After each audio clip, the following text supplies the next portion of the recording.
Science isn't just a collection of facts. It's a journey, a grand expedition across the map of human history. Have you ever wondered not just what asterisk we discovered, but where asterisk? From the sun-scorched deserts of ancient Mesopotamia to the gleaming laboratories of our modern cities, science has always had a geography, a story of where human curiosity has flourished. This isn't just a tale of lone geniuses. It's a story of places, connections, and the relentless movement of ideas. Join us as we trace the footsteps of discovery and explore the geography of science itself. Our scientific story begins in the cradle of civilization. Thousands of years ago, in the fertile lands of Mesopotamia, people looked to the heavens not just with wonder, but with purpose. They charted the stars, tracking the movements of celestial bodies to predict the life-giving floods of the Tigris and Euphrates rivers, and to mark the changing seasons. This was the birth of astronomy, a science born from the necessity of survival. A little to the west, along the majestic Nile River in Egypt, an entirely different kind of science was taking shape. Here, brilliant engineers and architects employed sophisticated geometry and mathematics, not just to build canals and survey land, but to construct monuments that would defy time itself.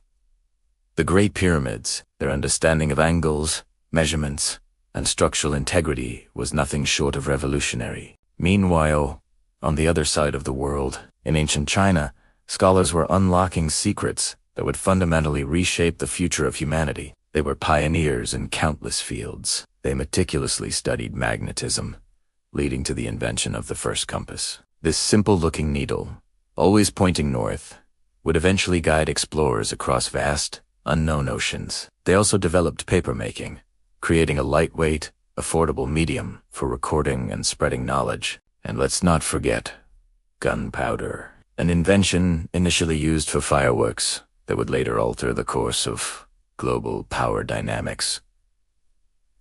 These weren't isolated achievements. They were foundational tools that, once they began to travel, would connect the world in ways no one could have imagined. These ancient centers were the first bright hubs on our map of science. Then, the center of gravity for scientific thought shifted to the sparkling shores of the Mediterranean. This is where the thinkers of ancient Greece entered the stage. Names like Aristotle, Archimedes, and Ptolemy echo through history for a reason. They weren't just content with observing how the world worked. They were obsessed with understanding why.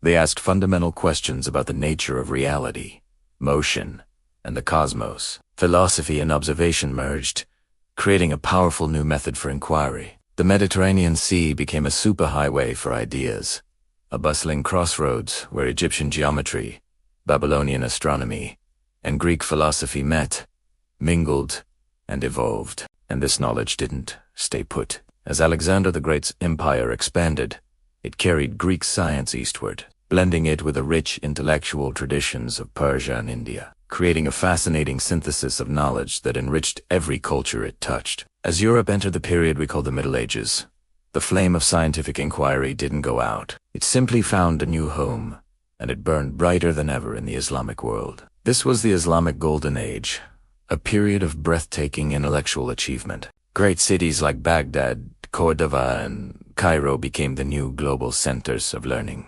Here, scholars didn't just preserve the ancient Greek texts by translating them into Arabic. They critically engaged with them, corrected them, and expanded upon them with their own groundbreaking discoveries. In Baghdad, the legendary House of Wisdom was established. This wasn't just a library. It was a vibrant, international research institute, a place where the best minds from different cultures and faiths collaborated, centuries ahead of its time.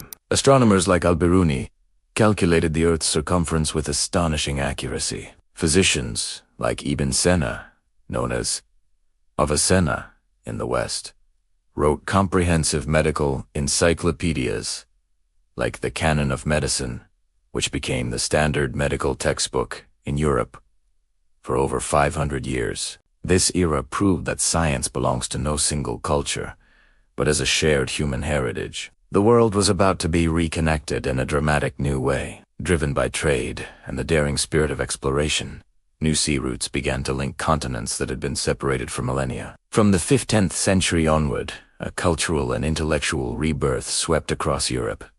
The Renaissance, This explosion of creativity was powered by several key factors. Long-lost scientific manuscripts from the Greek and Islamic worlds, which had been preserved and translated, were rediscovered, reintroducing a wealth of knowledge. At the same time, new instruments were being invented that opened up entirely new realms for observation. The telescope allowed us to peer into the cosmos, while the microscope revealed the invisible world of the miniature.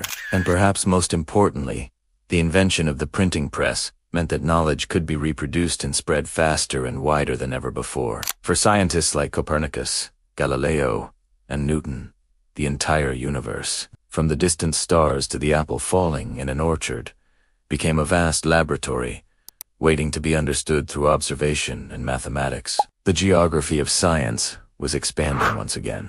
By the 18th and 19th centuries, the scientific enterprise had gained global momentum. The Industrial Revolution transformed society, and its sprawling cities became intense hubs of innovation and invention.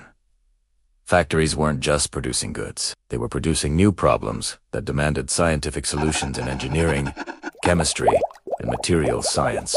This era also saw the rise of colonial expansion. While this period's history is deeply problematic and often exploitative, it also had the unintended consequence of carrying scientific tools, methods, and ideas to every corner of the globe. This created complex and sometimes fraught interactions, blending different cultures of knowledge, from European botany to indigenous understandings of the natural world. Science was becoming a truly global force, its geography now spanning the entire planet. Today, in the modern era, geography is no longer the barrier to discovery it once was. The flow of science has become instantaneous, moving not just by ship or by book, but through the invisible threads of digital networks. International collaborations are now the norm, not the exception. Think about it.